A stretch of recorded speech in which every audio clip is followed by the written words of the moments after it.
Hello, I'm Bernard Hickey from interest.co.nz and welcome to a special investing report brought to you in association with the BNZ.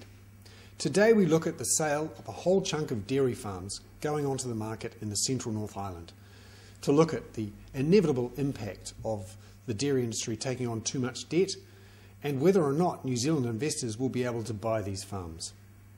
Today it's been announced that 16 farms in the Crayfor Farms group have been put onto the open market by the receivers, KordaMentha. Bayleys is marketing these farms to both international and local investors.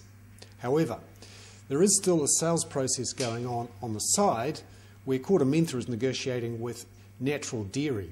You might remember Mei Wang, the Chinese investor, is helping to broker this deal, but it's taking a long time to go through. The application is before the Overseas Investment Office. But this is part of a wider group of farms that are now on the market. Not just the Crayfor farms, 16 farms, perhaps worth over $100 million, but there are also a series of farms on the market from Carter Holt Harvey.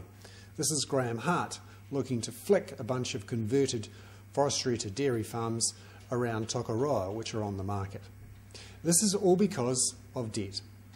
The Crayfor farms took on more than $200 million of debt, and as we found out in the last week, Graham Hart has plenty of debt too, and is no doubt looking to flick these assets to help repay debt.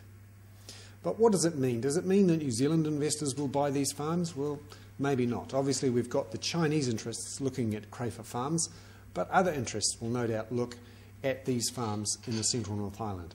It's the inevitable result of taking on too much debt. Eventually, you're forced to sell the family silver, in this case, the family dirt.